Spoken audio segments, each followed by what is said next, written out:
How does it work in the military, especially with this current change in the service, where we see General Kenneth Minima coming in as Chief of Defense Staff, and then we understand that his predecessor was in the Engineering Corps, but he is in the Fighting Corps, and so that to some people suggests that we intend to carry on this war against terrorism. Lieutenant General Ejiri Cap and I, we were mates at the Defense College. At Defense College, basically, it's you learn how to formulate policy, drive policy, and manage the armed forces. So he was well equipped for the work that he was assigned to do as Chief of Army Staff. Having said that, Minima is coming with a lot of experience in the infantry.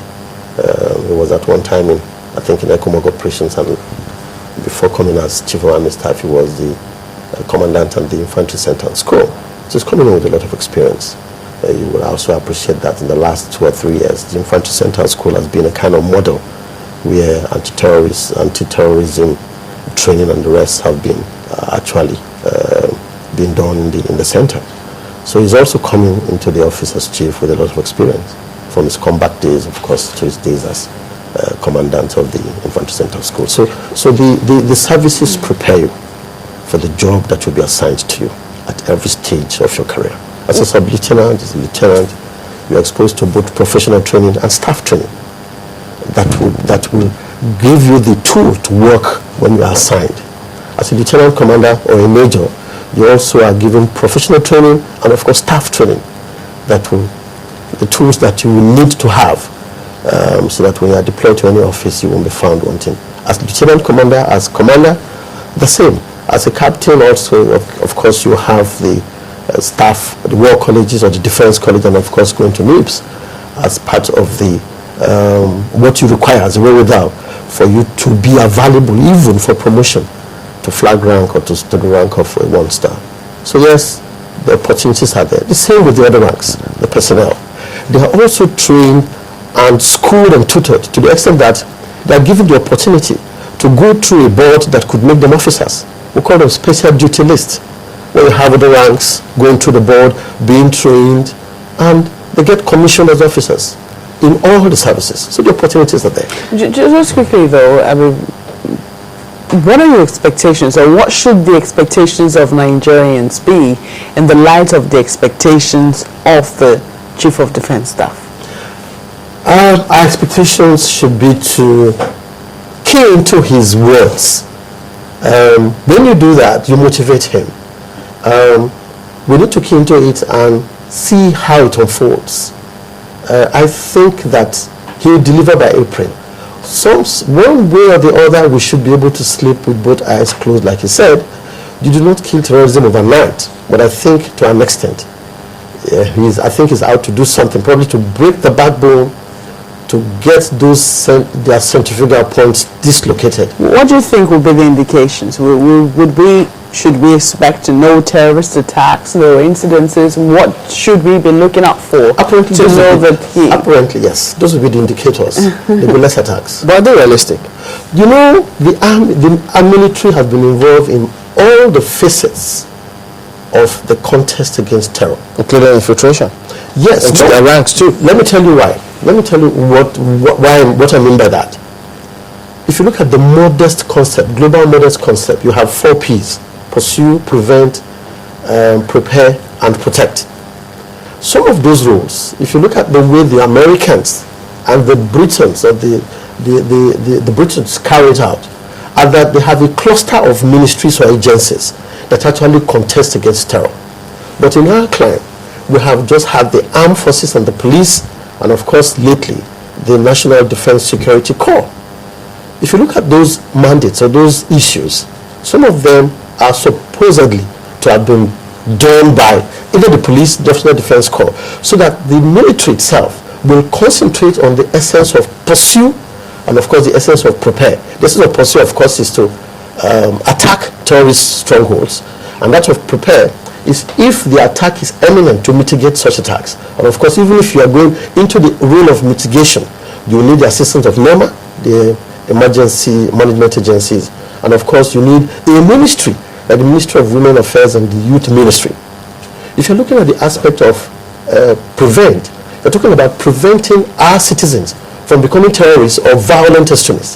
That's the role of agencies like the National Retention Agency. But I'm aware that the military has been carrying out all these roles.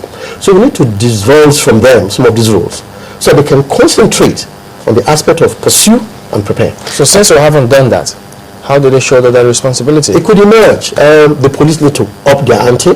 When you have infiltrations, it means we have not protected areas that we have tended to have liberated or taken over from the hands or contested, or in a contest, taken over from the hands of terrorists or insurgents. So when they move up from those areas, we need not leave a vacuum. The police, national defense, security need to work in tandem with the populace so that we do not have these infiltrations from any flank when the military goes out in pursuit of. Confidence is very important here. Now you just put everything on the table. What comes to mind is what is happening in the country now. If someone believes that what he or she is doing has the full, now we're talking about the full 100% backing of the nation, I think they would go all out. For the former Chief of Army Staff, you all understand what is happening in some section of the country where some northern elders are saying that he should be brought before the ICC. So if you have those kind of comments coming from some Nigerians, don't you think this will actually, in a certain way, slow down those that have actually come in to fight this terror? Two issues you mentioned, you've asked. The first about confidence. Confidence is a virtue of leadership. Overconfidence is a problem. And confidence comes from point of view of proficiency and, of course, other traits which you have developed over time. I think the new CDS has spoken through confidence, and like I said, let's watch and see how it unfolds. The other aspect was the criticisms of the way and means that the Chief of Army Staff carried out his work as Commander of the Army. The military, like I said, is a very noble profession. We go out there and at a station, we sign that in life or in death, we are prepared to secure our country. To secure our country to the extent that we are ready to lay down our lives. If you look at other clients... And they've been doing that. Yes, we have been doing that. If you look at other clients, they are highly appreciated. Highly, highly appreciated. They are not criticized to the extent that we demand that they be sent to the International Court of Justice. I don't think that is the way to appreciate General Ejirika. Having stayed and spent sleepless nights trying to make sure that we live in peace in other parts of the country. During my holidays in December, I was traveling between Atlanta and New York. And there were these young soldiers and airmen that came from Iraq. As we were about boarding the flights, apart from allowing children and their mothers to emboss the aircraft, we were asked to give them, there were about 30 of them, a round of applause for what they are doing to protect the life of Americans.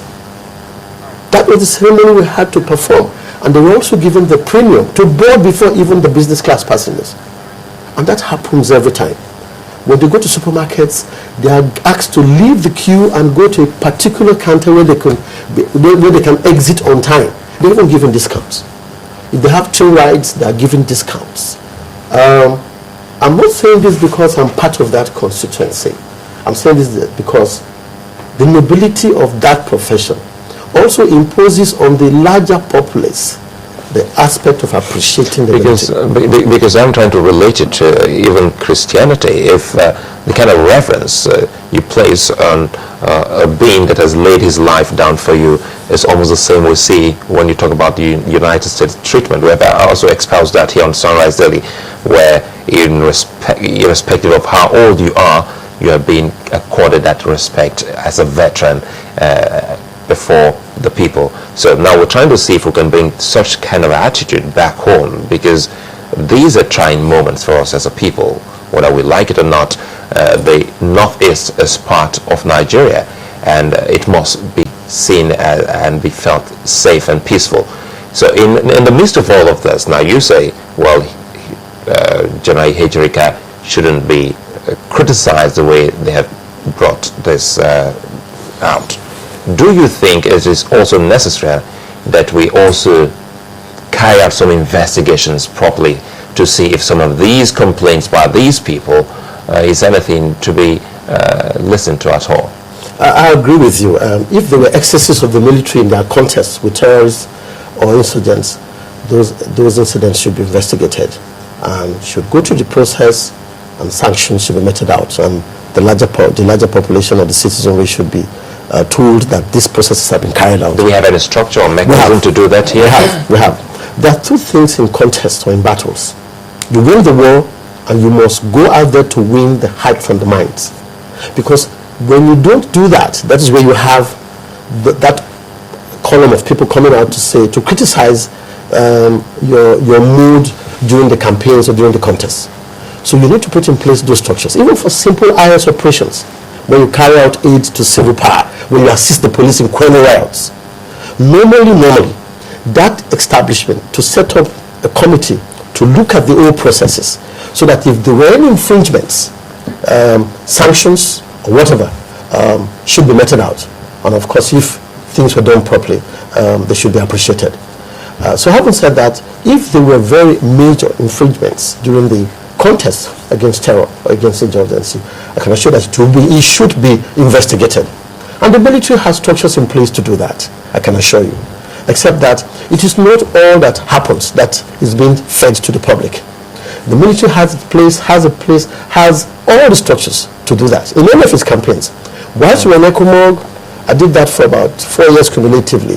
When we had a strong contention with Charles Taylor and his group, after the exercise, after the campaign, we sat back and analyzed it, and where there were areas of infringements to the laid down rules, people were sanctioned, people were punished, people were sent back home, so that we could have the sanity of continuing with exercise.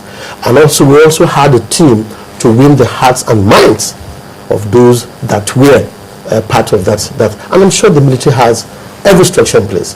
5 years ago, we were part of a campaign that went around the country as a prelude to civil military relations. And I'm sure that structure will be available for the Joint Task Force, so that as they go along in their campaigns, they also win the hearts and minds of the populace. Okay, interesting. We're out to let it go there. We're going to look at the information management of the military and the public and gaining confidence, but I guess we'll do that some other time. But we have to thank you for coming on, retired Rear Admiral Francis Akpan, Naval Officer. Thank you for coming on this morning. Thank you very much. All right,